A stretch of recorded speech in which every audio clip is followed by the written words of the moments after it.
Assalamualaikum warahmatullahi wabarakatuh. Kami dari kelompok 3 yang beranggotakan Nuramila Husna, NIM 027, Firdaus Hamdan Majid, NIM 031, Anis Afifah Kurniati, NIM 036, dan Ratri Widaningrum, NIM 038, akan memberikan sedikit materi tentang pendekatan, metode, dan teknik bimbingan dan konseling.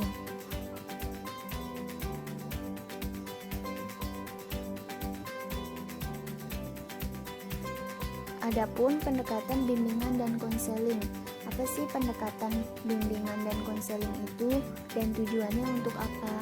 Nah, pendekatan dalam bimbingan konseling ini sangat diperlukan untuk mencapai tujuan konseling yang terarah dan tidak asal-asalan, karena tidak semua pendekatan dapat dilakukan untuk menangani masalah klien, dan konseling juga memiliki berbagai macam pendekatan yang bisa membantu konselor dalam proses konseling.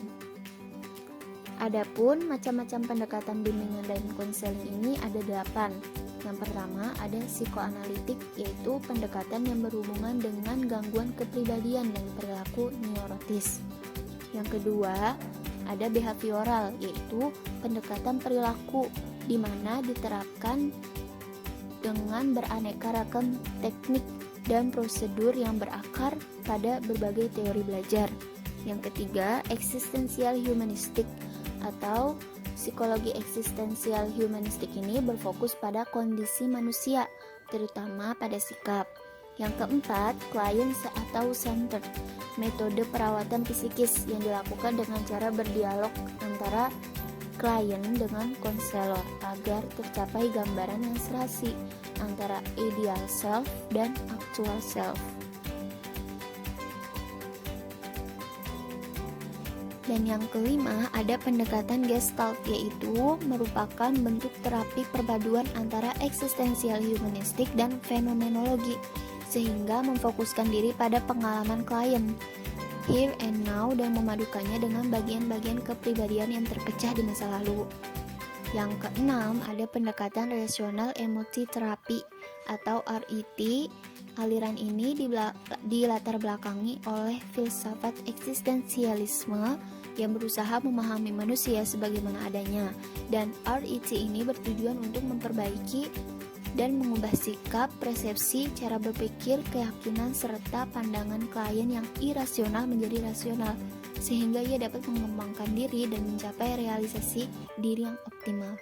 Yang ketujuh ada pendekatan realistis, yaitu terapi realistis ini bentuk pengubahan perilaku karena dalam penerapan institusionalnya merupakan tipe pengondisian operan yang tidak ketat. Dan yang terakhir yaitu pendekatan analisis transaksional, yaitu analisis transaksional adalah psikoterapi transaksional yang dapat digunakan dalam konseling individual, namun lebih cocok digunakan dalam konseling kelompok. Tujuannya untuk membantu klien dalam membuat keputusan-keputusan baru yang menyangkut tingkah lakunya sekarang dan arah hidupnya.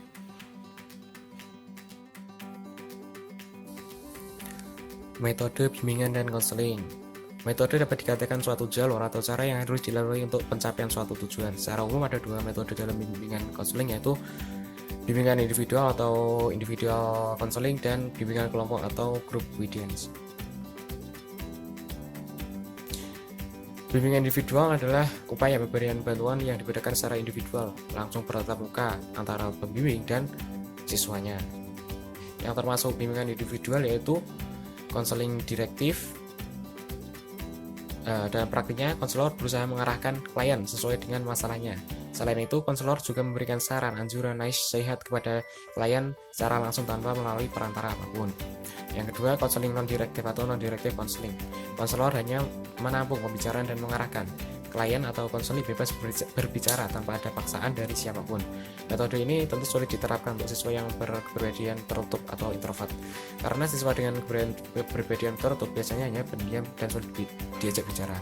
Yang ketiga yaitu konseling eklektif atau elective counseling. Penerapan metode dalam konseling adalah dalam keadaan tertentu, konselor menasihati dan mengarahkan konseli siswa sesuai dengan masalahnya, dan dalam keadaan yang lain, konselor memberikan kebebasan kepada konseli untuk berbicara, sedangkan konselor mengarahkan saja.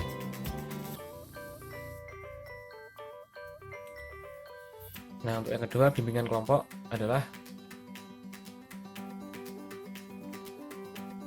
mengatasi masalah bersama ataupun individu yang menghadapi masalah dengan menempatkan dalam kehidupan kelompok. Cara ini dilakukan untuk membantu siswa atau klien memecahkan masalah melalui kegiatan kelompok. Nah, untuk macam-macamnya dari metode kelompok ini ada beberapa, yaitu yang pertama program homeroom. Program ini dilakukan di luar jam pelajaran. Tujuan utamanya yaitu agar guru dapat mengenal siswanya lebih dekat sehingga dapat membantunya secara efisien dalam bentuk bimbingan kelompok. Yang kedua yaitu karya wisata. Nah, hal ini dilakukan dengan mengunjungi ataupun mengadakan peninjauan pada objek-objek yang menarik yang berkaitan dengan pelajaran tertentu. Yang ketiga yaitu diskusi kelompok. Ya, ini suatu cara di mana siswa memperoleh kesempatan untuk memecahkan masalah secara bersama-sama. Kesempatannya yaitu untuk mengembangkan pikirannya masing-masing dalam memecahkan suatu masalah, sehingga akan timbul rasa tanggung jawab dan juga harga diri. Yang keempat yaitu sosial drama dan psikodrama. Sosial drama suatu cara membantu memecahkan masalah siswa melalui drama.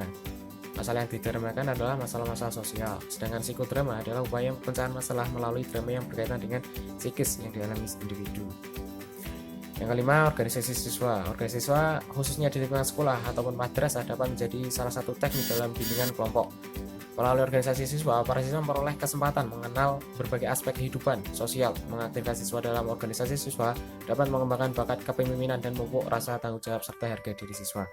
Yang keenam yaitu pengajaran remedial. Pengajaran remedial atau remedial teaching adalah suatu cara untuk atau suatu bentuk pembelajaran yang diberikan kepada seseorang atau beberapa orang siswa untuk membantu kesulitan belajar yang dihadapinya. Pengajaran remedial merupakan salah satu teknik pemberian bimbingan yang dapat dilakukan secara individu maupun kelompok, tergantung kesulitan belajar yang dihadapi oleh siswa.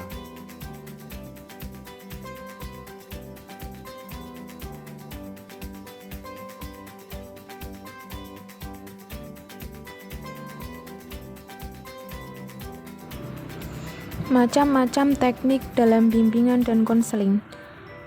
Teknik pertama merupakan teknik raport. Teknik raport ini adalah suatu kondisi saling memahami dan mengenal tujuan bersama. Yang kedua, perilaku attending. Merupakan upaya konselor menghampiri klien yang diwujudkan dalam bentuk perilaku seperti kontak mata, bahasa tubuh, dan bahasa lisan. Yang ketiga, teknik structuring.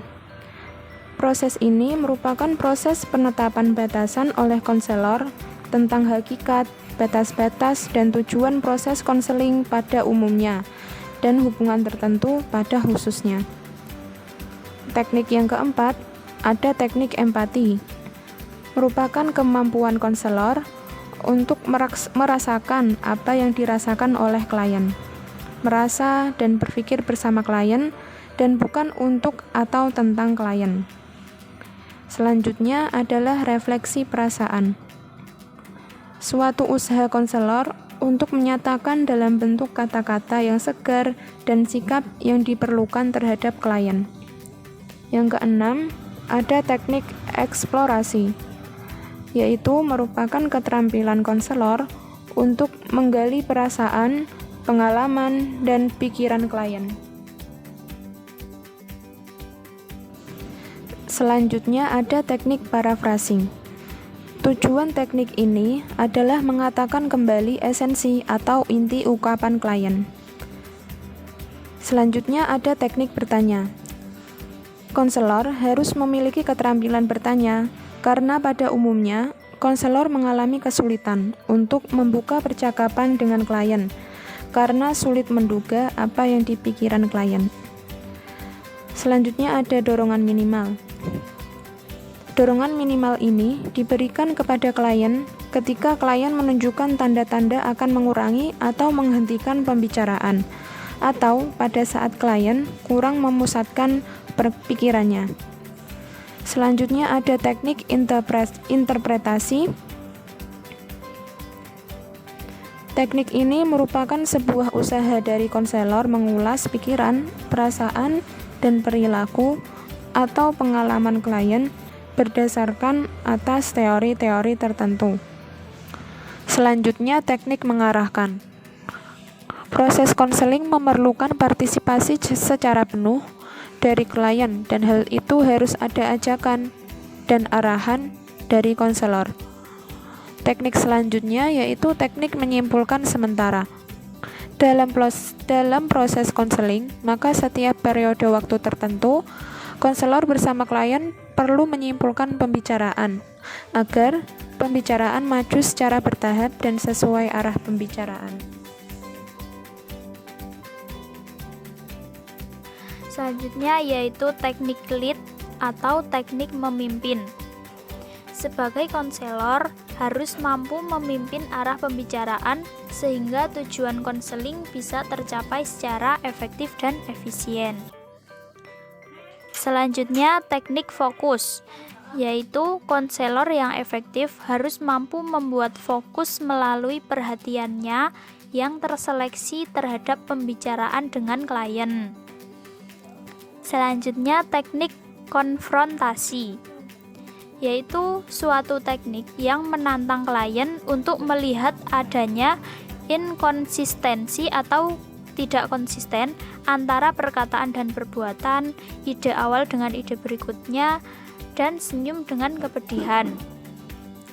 Selanjutnya teknik menjernihkan, yaitu suatu teknik yang dilakukan oleh konselor dengan mengklarifikasi ucapan-ucapan klien yang tidak jelas, samar-samar, atau agak meragukan. Selanjutnya, teknik memudahkan, yaitu suatu teknik untuk membuka komunikasi agar klien dengan mudah berbicara dengan konselor dan menyatakan perasaan, pikiran, dan pengalamannya secara bebas. Yang selanjutnya, teknik diam. Teknik diam ini bertujuan untuk menanti klien yang sedang berpikir sebagai protes apabila klien berbicara berbelit-belit dan menunjang perilaku dan empati sehingga klien bebas berbicara. Selanjutnya, mengambil inisiatif. Ketika klien kurang bersemangat untuk berbicara, lebih sering diam, dan kurang partisipatif, maka pengambilan inisiatif harus dilakukan oleh konselor. Selanjutnya, memberi nasihat. Dalam konseling, pemberian nasihat sebaiknya dilakukan apabila klien memintanya, akan tetapi konselor tetap harus mempertimbangkannya. Selanjutnya, pemberian informasi.